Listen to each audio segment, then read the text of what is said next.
Le temps de l'Avent est rythmé par un parcours qui est subdivisé en étapes, à savoir la vigilance, l'espérance et la joie.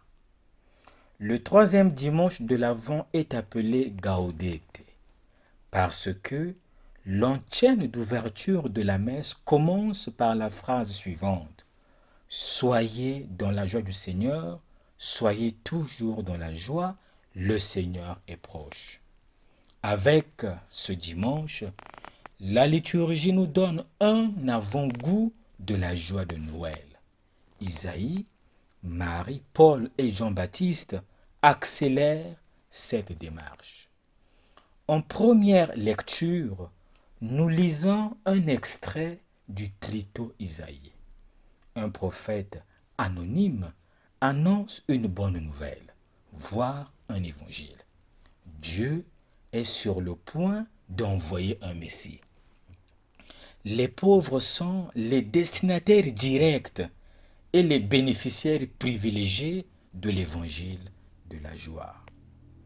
La finale du texte rapporte un chant d'action de grâce à Dieu de la part de toute la communauté des sauvés. Je tressaille de joie dans le Seigneur, mon âme exulte en mon Dieu. Ce chant revient dans la bouche de Marie, la servante du Seigneur, qui voit dans la maternité divine son humilité récompensée, comme nous l'avons lu dans le psaume responsorial qui est le Magnificat. L'invitation isaïenne à la joie est complétée par l'exhortation paulinienne. Frères, soyez toujours dans la joie. La joie que Paul ressent, il la communique aux chrétiens de Thessalonique. Ces paroles de l'apôtre ne sont pas un simple souhait, mais deviennent un impératif.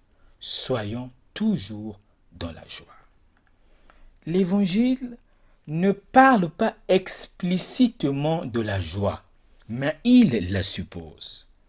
Après l'introduction magistrale faite par l'évangéliste Jean avec le prologue poétique, le scénario du quatrième évangile s'ouvre avec le prologue narratif centré sur le témoignage de Jean-Baptiste. Pour bien comprendre la valeur du témoignage de Jean-Baptiste, il est nécessaire de préciser ce que l'on entend par le terme juif. Dans le quatrième évangile, les Juifs représentent l'aveuglement de ceux qui font le mal et haïssent la lumière. Ils sont les adversaires de Jésus et de son témoin. Le verbe témoigner est un verbe souvent utilisé dans un contexte judiciaire. Jean-Baptiste est appelé à être témoin en faveur de la cause du Christ. Le dialogue avec les autorités juives est d'ailleurs construit comme un véritable interrogatoire lors d'un procès. Dans le box des accusés, il y a Jean-Baptiste. Interrogé au sujet de son identité, qui es-tu? Jean-Baptiste répond par la négative. Je ne suis pas. Son témoignage commence par trois noms. Il n'est pas le Messie, il n'est pas le prophète Élie, il n'est pas le grand prophète. Ce que l'on est passe par la négation de ce que l'on n'est pas. Le nom le définit en fixant ses limites par rapport à l'autre. Il est important, pour définir son identité, de savoir ce que l'on n'est pas. Le Baptiste n'est que le témoin. Témoin en grec signifie martyr. Le témoin est celui qui a vu, qui se souvient et qui raconte. Le témoignage est une expérience de vie qui devient une parole et qui est transmise aux autres. En un mot, en répondant par la négative « je ne suis pas », Jean-Baptiste veut demeurer un serviteur fidèle. Jean-Baptiste ne prétend pas ravir la gloire qui appartient à son maître. Sa mission, faciliter la rencontre de l'époux avec son peuple. Voilà l'attitude qui doit nous caractériser. Ne jamais attirer l'attention sur soi, mais savoir se décentrer. Dans la figure de Jean-Baptiste, le Seigneur nous inculque l'art de l'effacement, l'art de la désappropriation, savoir s'effacer pour permettre aux autres de s'exprimer. Tel est le sens du dimanche de la joie. En d'autres termes, cessons d'être esclaves de nous-mêmes. Cessons de monopoliser les choses. En tant que témoins, engageons nos voix, nos forces, nos vies pour que les hommes se décident en faveur du Christ.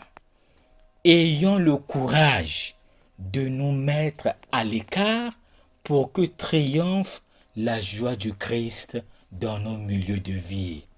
Malheureusement, deux verbes nous caractérisent ou nous définissent: être et vouloir. Nous sommes ce que nous ne sommes pas concrètement. Nous voulons et nous voudrions toujours être au-dessus des autres. Quel est l'enseignement à retenir?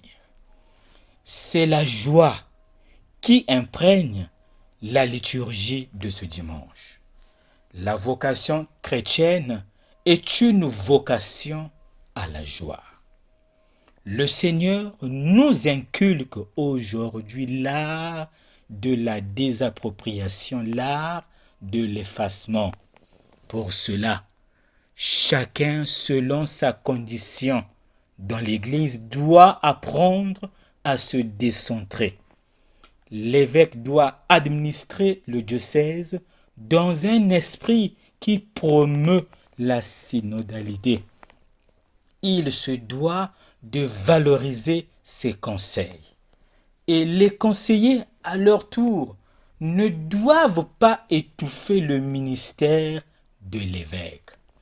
Le curé doit aussi apprendre à déléguer ce qui est délégable. Le délégué, à son tour, ne doit pas prendre la place du délégant.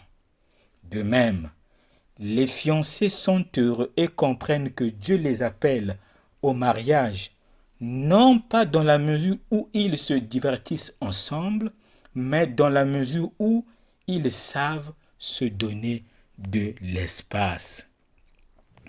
Les fidèles dans les mouvements d'apostolat doivent apprendre aussi à créer de l'espace. Car c'est en dialoguant et en écoutant les avis des uns et des autres que l'on construira l'Église.